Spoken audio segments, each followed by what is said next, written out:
Good evening, everyone. Welcome back to Inspire Word. And we have a really special guest tonight.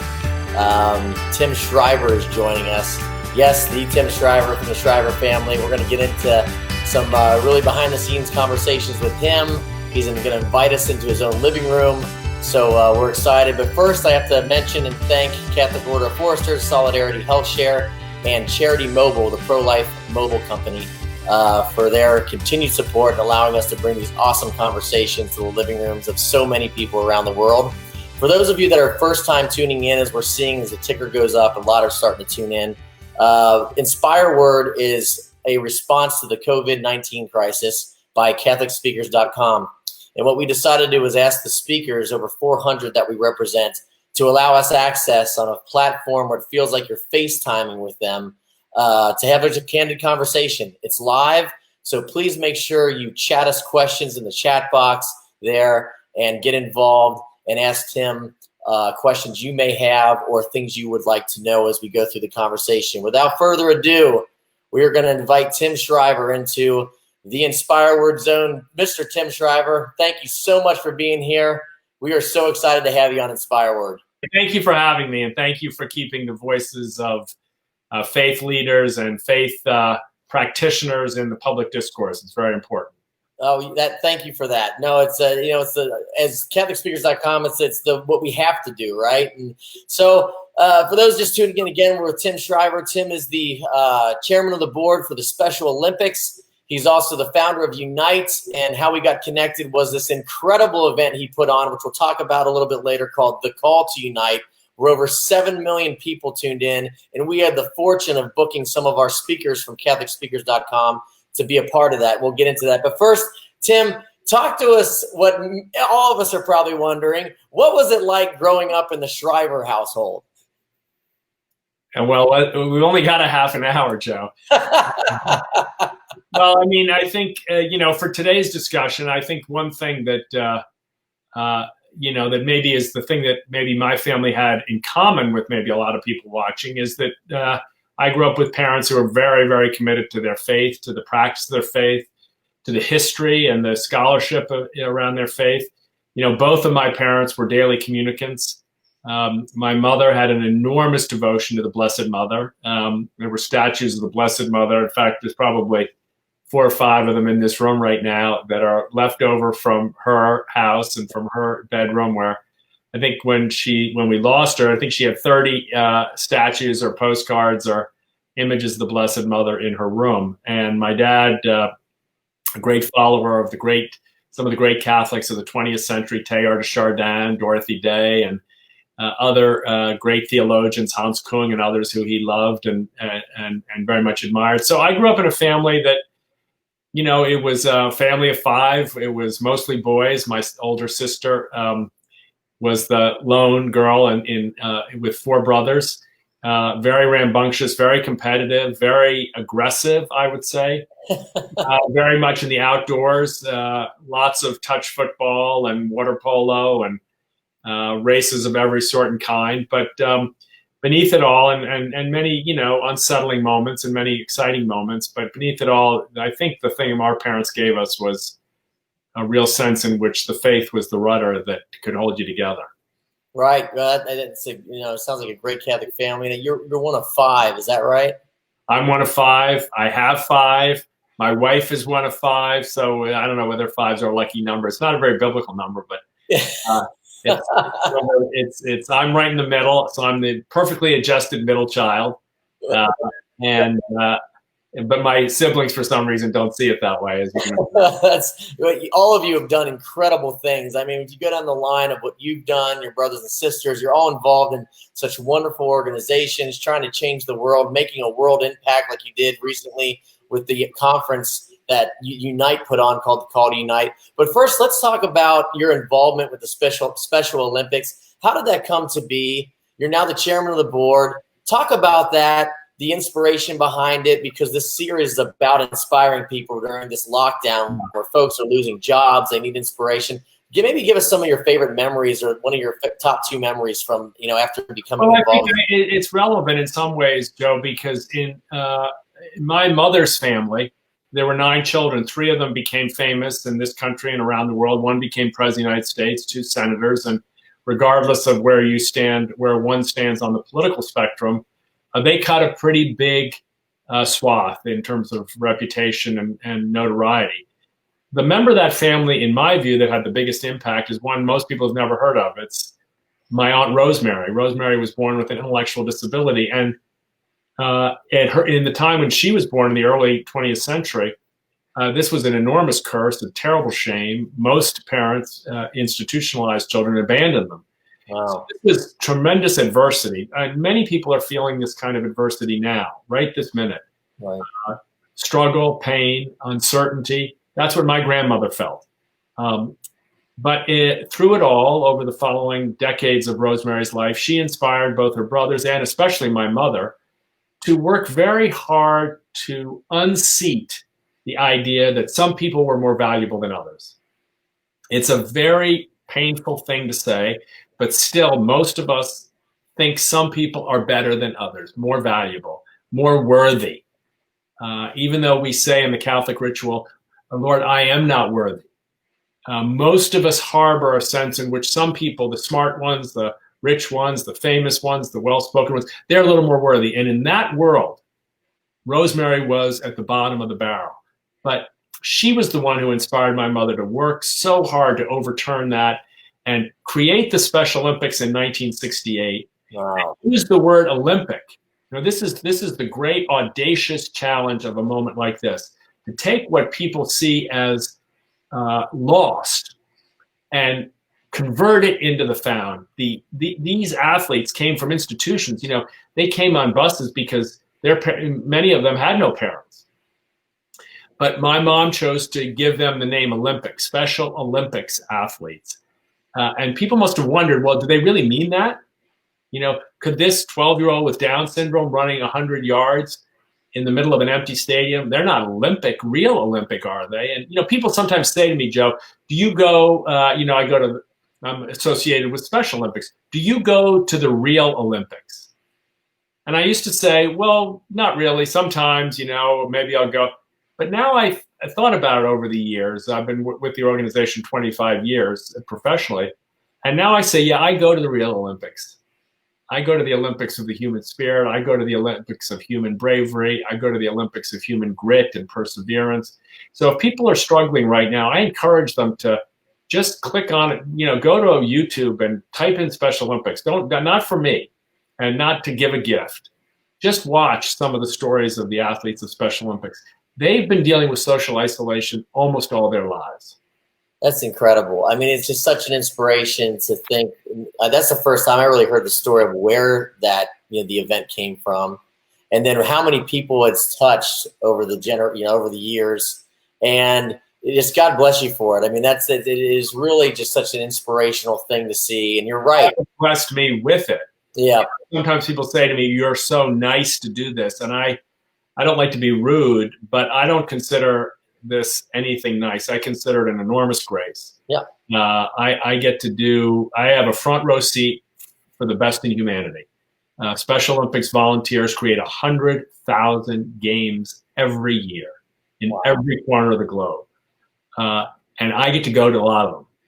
And I get to sit often in the stands. I get to high five athletes when they just sunk a basket, when they just scored a goal, when they've just run a race, when they've just skied down a mountain. I get to see their moms and dads give them these enormous hugs. I get to see their communities celebrate them, sometimes for the first time.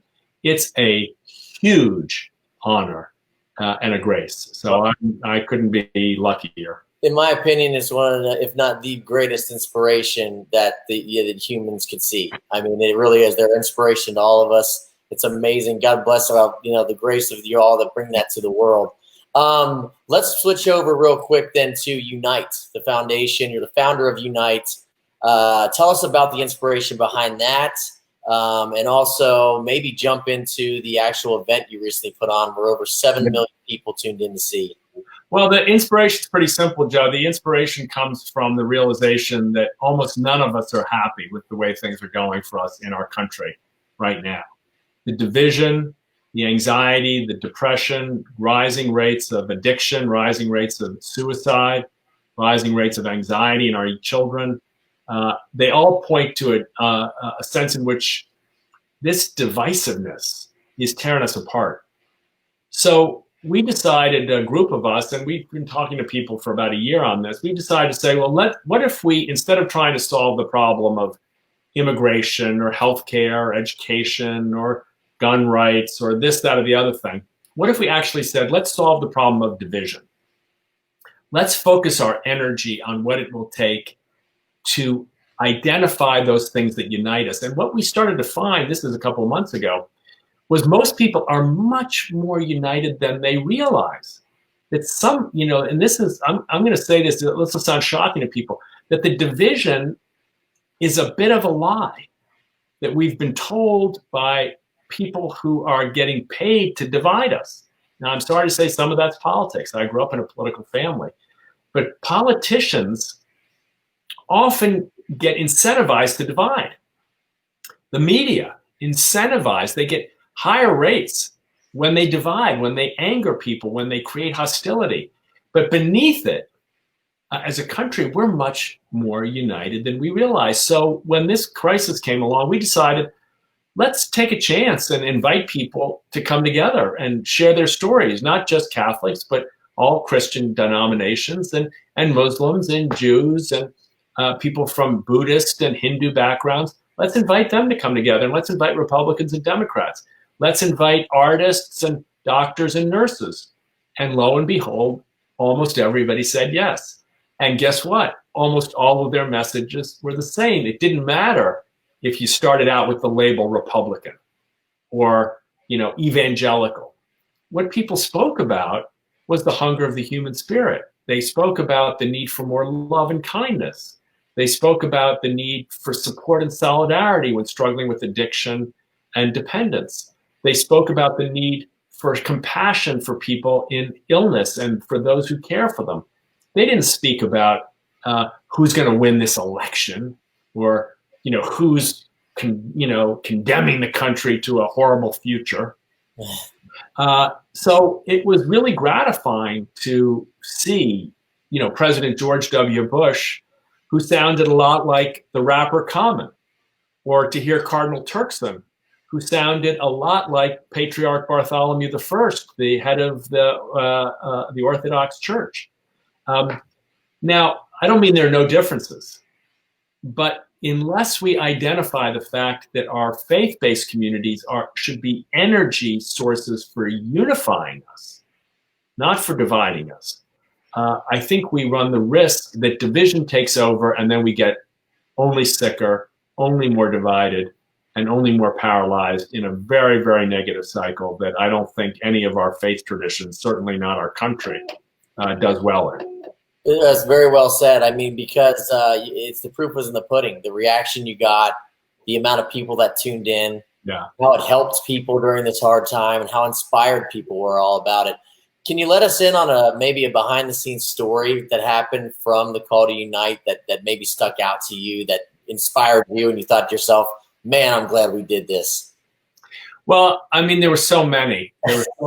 But, I was with my daughter, Caroline, who just graduated last year from Fordham and the Alvin Ailey dance program. We're about 2 weeks out, maybe 10 days out from the show. And she's a dancer, and she was hoping to have a career in dance, in New York. And, all that's ended. So she's been home, and, we've had a wonderful time. But, she's disappointed. She's struggling with what's going to happen with her life, her career.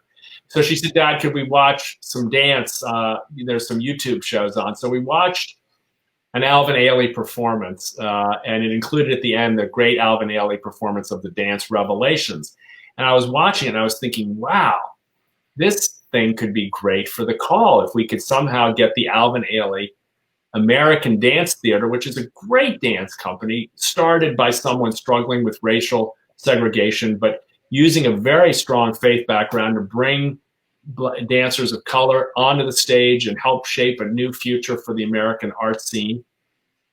Anyway, long story short, we called them out of the blue and said, well, could you put something together? And they were like, yeah, maybe. Well, we ended up getting the tape a day before. Wow. Those dancers just did this great performance of the finale of Revelations, which is to the tune of Rock of My Soul in the Bosom of Abraham, a great traditional spiritual song with spontaneous, almost spiritual energy coming from individual dancers, synchronized, and it just blew people away. No, people who knew nothing about dance, knew nothing about the Alvin Ailey American Dance Theater, but there it was, all of the energy of an American art form, all the spirit of a great tradition in the American history, come together to remind us to answer the call to unite with the best in us. It was beautiful. I mean, I could talk about President Bush and his beautiful video, which I think got over 10 million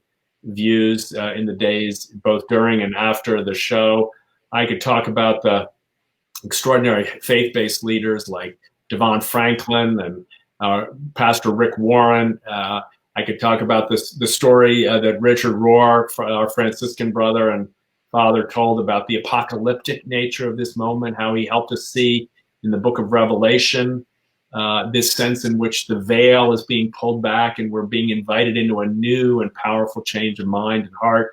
That's what the apocalyptic literature is all about. So, one of the things that was really interesting about it, Joe, and you would, I think, be comfortable with this, is we tried to have spiritual conversations in a social and political context. Mm-hmm. I want to politicize religion, not trying to get into a fight about who's right and who's wrong, but try to bring the spirit of our faith-based traditions, and certainly of our Catholic faith.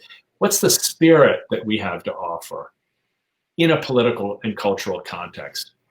And that was unusual for many, many people. And I think we created a sense in which this might be possible in more and diverse ways in the future. I hope so. I hope we can bring spiritual conversations. What matters most, our commitments to the divine, our commitments to our faith. I hope we can bring them back into political discourse in a way that brings people together, not just ways that drives wedges between people. Well, it certainly did, because we have evidence of that just in our camp with Catholic speakers. I mean, we sent an email out to our entire email list. Some people gave some blowback at first. Their initial reaction was, whoa, how can you be a part of this? And we said, look, we're booking Father Leo Patalinghug, one of our speakers. Right. And he was able to give it. Fantastic. he is a riot. He is just as I did not see that coming when he came on. I was like, oh my God, this is fantastic. We eat together, we cook together, we have fun together. I think he had a collar on with his chef's apron. It was just fantastic. It was beautiful. Yeah. No, he does an incredible job of relating food to faith. Yeah. And he's just an incredible speaker, and all over the world he speaks. But what we found through that was we were able to tell folks, look, preaching to the choir is not why Christ came to earth. He came to earth for everyone. And this was an opportunity for us to bring a Catholic message to 7 million plus people. Are you kidding me? I bet you there's so many people on there that never would have made time to listen to a Catholic priest. And then, like you, had that reaction because of that platform you created. They had that reaction like, wow, that priest really inspired me. He cooked. Most of the people, we ended up bringing on production companies to help us with all this. Most of the people on the TV side, people who had backgrounds in this kind of work, who helped us in the final 10 days, 2 weeks, most of them would say on the staff calls, hey, I just got off the phone with Minister this or with Father that. I've never spoken to these people before. This is amazing. So I don't think those of us, as you say, in the choir, realize how foreign, how distant people have become from our message. So we've got to reach out into new platforms. And as I said to you beforehand, Catholic does mean universal, right? It doesn't mean tribe. It means everybody. The great innovation, the great, in a sense, mystery, if you ask me, of the origins of the Catholic Church, are that we set out to build a church in which everybody would come. No boundaries. This was the foundation where we read this now in this season, Easter season, books, the Acts of the Apostles, and these initial debates. Would we keep our church just for a particular group, for Jews or people who followed the law or other kinds of segmentation? Or would the church become open to everyone? Right. And I think now in this 21st century, we have to build a church that speaks to everyone about the faith, doesn't demand people become worthy in order to enter the faith. It's It's a tension. I know some people will see this a little differently, but I firmly believe that the deepest resources of our tradition challenge us to speak a universal language of transformation and love and closeness to Jesus and to God. Well, it absolutely did, because the ending of that story is we got a couple emails back from those same people. They saw Father Leo, his message, and then what the whole entire thing was about. And they said it was actually way more beautiful than they ever expected. Oh, So good. I'm glad to hear that. you created something incredible, and obviously 7 million plus people tuning in. It's just, right, all to God, all to God. But hey, Tim, as I say, he works through fools. So here we are, right? There we go. That's right. He picked a couple of doozies here. There you go. You were talking about faith, but I'm going to switch over quickly because you have children. What is your advice, or what is your thoughts on how faith should feel or look like as kids are starting to return back to school, getting back into the swing of things? Well, I spent a good part of my career on what we call social and emotional learning. Our faith traditions give us a lot of resources, but we don't often get taught about them. So, for instance, right now, children are dealing with a lot of stress, whether they're comfortable, relatively speaking, or whether they're on the margins. Parents losing jobs, uncertainty about the future, not being able to see their friends. So our faith traditions teach us what you could almost call a stress management. We now call it centering prayer, the contemplative practice that the monastic traditions carried forth, the chanting of the Psalms. When we go back, maybe we need to bring some of those contemplative practices to children. The practice of silence, the practice of chant. Now, most people would say, well, kindergartners aren't going to chant, are they? Actually, it turns out they're very comfortable with it. And the chant traditions that we have, Gregorian chant, and these in our faith community, are powerful calming techniques, powerful unifying techniques for our inner life and our relationship with God. So that's just one example. We may want to upgrade our commitment to those contemplative strategies. Our faith also teaches us to have hope in the future, to have confidence that no matter what storm we're in, that the Lord is in it is with us, right? And so maybe we want to ask people our children to do little exercise, maybe take a journal. How will you step out of the boat today, as St. Peter did? In the middle of this storm, maybe there's a journal that invites young people to share their dream, their vision of where they're willing to take a chance. And maybe they start to use these ideas. Where will I today, every day, maybe our Catholic schools could bring these kinds of practices in for everyone, not just to teach the gospel or not just to memorize the prayers, but to invite our inner lives to make meaning out of these difficult times. I mean, I could go on because this is something I think a lot about, but those are just two little examples of ways in which our tradition, I think, offers our children and our families, I would add, real clear strategies of ways we can use the gospel to help us navigate our current dilemmas. No, it's well said. And, it's just something that people need to keep in mind and learn from. We talked about it, of course, using our traditions, the Gregorian chants, all the way to the tips you gave on with children and how we should look at things after this crisis. Absolutely, absolutely dead on. If you're just joining us, we're seeing tickers go up. We're with Tim Shriver. Tim is the chairman of the Special Olympics and the founder of an organization called Unite, and just pulled off, in my opinion, one of the most virtual hug, I will say it, worldwide. Way to put it. Thank you. I'll use that for the branding. Yeah. Conferences that happen worldwide, just joining people of all faiths, people all around the world, giving messages of hope and inspiration. Tim, we have a question in from a Jordan in Tennessee that I'm going to read to you here real quick about your family. He wants to know, how has your family been spending the COVID crisis together, and what have you learned from it? So my kids are all grown. I don't have children anymore. I have adults. So the youngest is Caroline, who I mentioned earlier, who's just home now, 22. And the oldest is 32 and about to get married. And I have a grandson from my son. My daughter Rose has been living in San Francisco. She's actually flown back here. My son Tim lives in Charlottesville with his wife. My son Sam lives in Denver, and he's been quarantining. But my two younger daughters, Kathleen and Caroline, they've been home. And so my wife, Linda, and I, we've had a little foursome here, a little team. And Kathleen has been helping, joined our efforts to work on Unite. She's a genius on social media and digital platforms. So her skills were really helpful on building this 24-hour streamathon. But I would say, probably like a lot of families, we've discovered a little bit more about each other. There have been some moments where it's just like, oh my goodness, I got to get out of here. Where do I go? But more often than not, I'm grateful that we've had this time. Who would have guessed that a mom and a dad could spend 2 or 3 months with daughters in their 20s under the same roof, taking the same walks and being out with our dogs together and having dinner every single night together. I mean, this is something, my parents taught me years ago, the power of the dinner table, the power of conversation, the power of listening to the other. This has been a gift to us. And even amidst all the hardship, and we've had losses in my family during this crisis, which are unspeakably sad, honestly.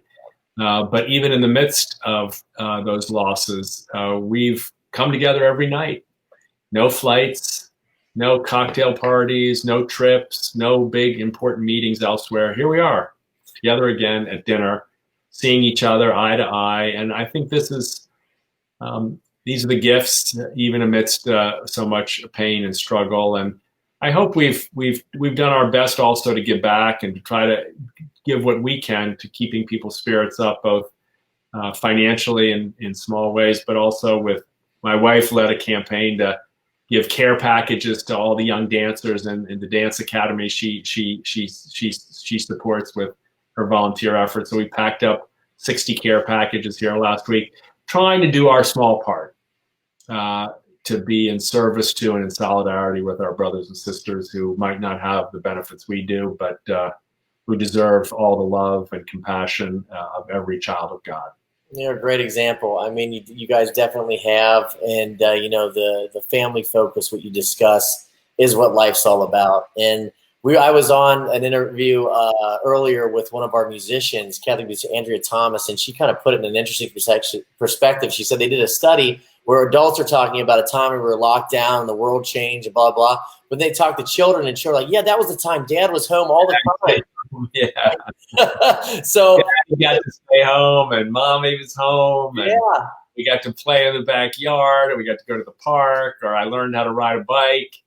I mean, it's perspective does teach us a lot of things. I was looking at the thing today about the earth. Our Pope Francis has written so beautifully about the earth and the reduction in emissions and carbon in the environment. I mean, I know again on all these things there's two sides, but can't help but look at the trees and think to yourself, they're enjoying this. I mean, they're not. No one's happy about the suffering, but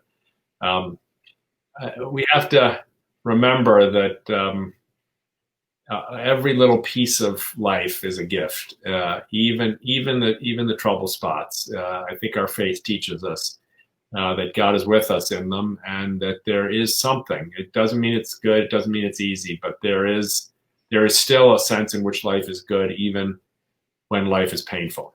Absolutely. And Tim, we're down at the end of the half hour here. I wish I had another hour with you. I'm going to make a final point.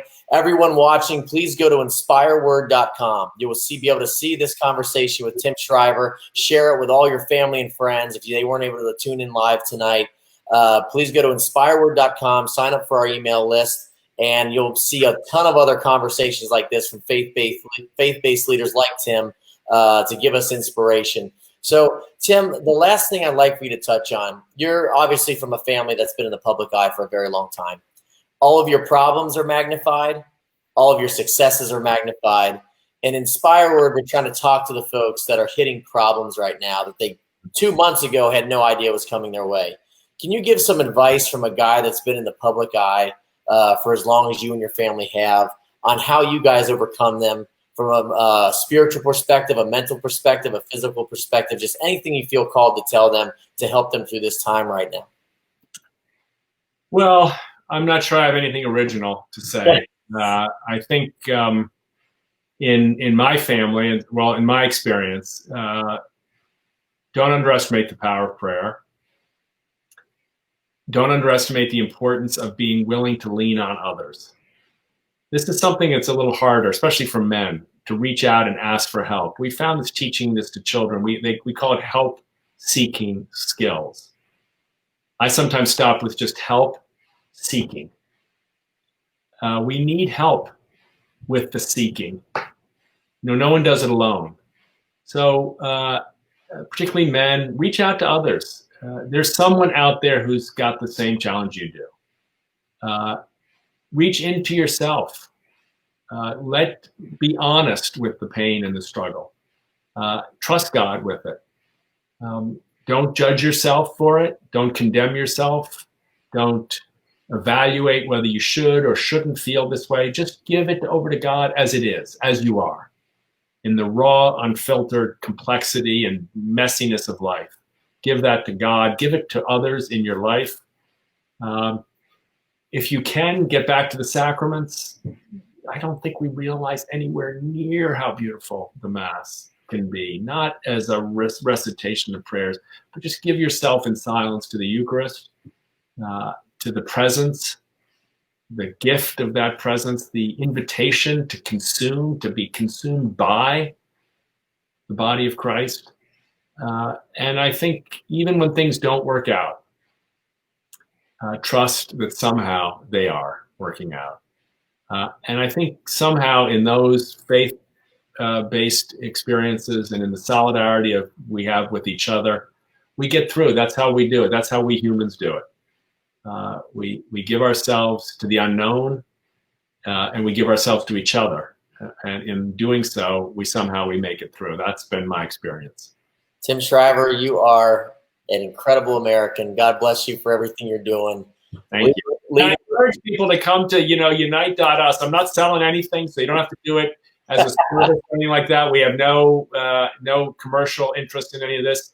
But if you're looking for inspiration, there's a search box in there and type in a name or two. You'd be surprised who's on there. A lot of the videos are 30 seconds. Some of them are 2 minutes. I've gone back a half a dozen times just to watch some of these tapes repeatedly. There's a lot of people looking out saying, we're here for you. They're on Catholic speakers, of course, but at Unite.us, there's just so many people. And most of what they wanted to say to each and every person here is, you're not alone. I encourage you to trust us and trust each other with that understanding. Well, that's great. And Tim, we now at CatholicSpeakers.com have the incredible fortune to start working with you with public speaking, so people can contact us to bring your words of inspiration maybe in person when life gets back to normal. So thank you again. Thanks for everything. Thanks for coming. Thank you for tonight, inviting all of us into your house and taking time out for us. Tim, God bless you, my friend. We look forward to seeing you again. Thank you, Joe. Bye-bye. Thank you.